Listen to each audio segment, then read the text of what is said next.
Well, hey everybody, how's it going? Well, today I'm going to be doing some modifications to my Quantum Cyclops goggles. I've been using these even since the last time you guys saw me, and they've been working fantastic. So, one of the things I don't like is that it has this kind of long lead here, and I'm kind of opposed to barrel connectors. So, what it comes with is a barrel connector to a XT60 and a barrel connector to a 9-volt battery. Now, I was going to tonight actually just cut this off and put on one of these GST connectors.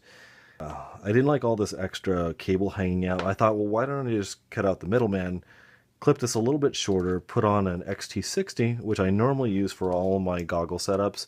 Even with my Fat Sharks, I use one of these cable adapters, which I have a few of these already, in case I wanted to use my Fat Shark battery, which I only have one of, and I have a lot of these and a lot of these. So, of course, my 1300 here has a XT60, which is what I typically use with my goggles, a 1300, and I use these little 850s every once in a while with the JST connector. So, like I said, if I'm going to be using this, I can actually just use a adapter cable. So what I want to do is just kind of simplify this a little bit. I'm going to clip it here and solder myself on an XT60 connector and just get rid of the middleman here, which is going to be the barrel connector.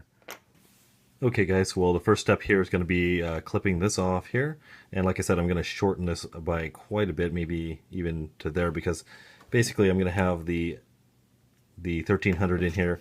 That's going to just fold right over here to clip in. That way there won't be a lot of excess cabling around, so maybe I'll give myself a little extra room here. So I'm going to clip that, and basically let me just take a look inside of this wire. It should have two wires, a positive and a negative, and hopefully we can identify which is which, because if we can't, then that would really suck. Alright, let's see what's going on here. Okay, so this is the type of wire that is inside the this barrel connector. We have a positive and a negative, very clearly identified, so that will make it very, very easiest for us to get the XT60 onto here. So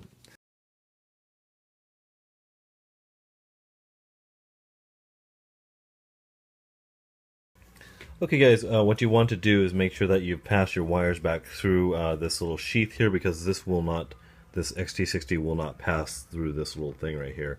Okay, you've got your positive and your negative set up here. You want to make sure you have about a 1-inch piece of tubing to go on the over both of them here. And you're also going to want to start off, let's see, I'm going to do my positive first with a very small piece of heat shrink tubing right over the top here. I would definitely suggest using a tweezers, guys. If you don't have tweezers in your lab or in your office, using this for soldering, it's really very, very helpful. So I'm just going to line these guys up here. So we are going to clean the tip of the soldering iron first. Everything is pre-tinned already. I already tinned everything up. I'm going to grab the end of the wire like this, so I can just basically lay this in on here. Oh yeah, I'll go ahead and just do it like this. So we always have our solder at the ready. So we're going to clean. Get a little bit of solder to help things flow. There we go. Now we're flowed. There we go. Awesome. That's about how it should go. Alright, let's flip this upside down here. Okay, once again, I need my piece of heat shrink tubing.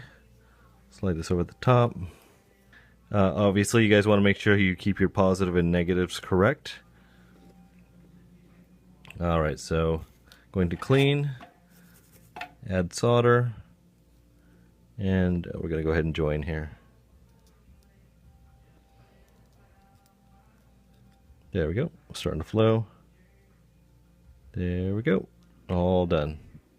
Black going to negative, red going to positive. I'm going to slide these guys over here. There we go.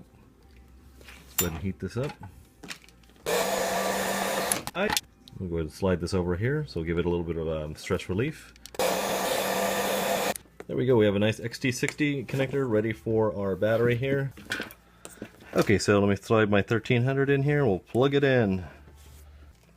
Make sure the magic smoke doesn't come out. Alright, there we go, we have our power, and they're working perfect. So this is going to really help to clean things up. You can see how clean the wiring is here. There's just nothing else hanging out. Before, basically, I was having this whole other thing out here, and it was coming back up here. It just made it look pretty messy, and I like things to look fairly clean when it comes to setting this stuff up, so that's really simple. Like I said, I usually use these batteries here. I almost never use the Fat Shark battery, so hopefully if you guys are like me and you mainly use the XT60 type of battery, like I said, it just takes away the mess of having one connector hooked to another connector, and I'm not a big fan of barrel connectors, like I said before, even though I appreciate why Hobby Kid did this. And one of the things that brought this to light for me was that I went out to the field, and I totally forgot to bring my connectors with me, so I actually wasn't able to use my goggles. That was just my fault. It's not a fault of Hobby King or anything like that, but you know, I like to keep things simple. The connector's there, and this is what I use, so that's my preference. So guys, if you like this, give me a thumbs up, and I'll talk to you guys later. Bye.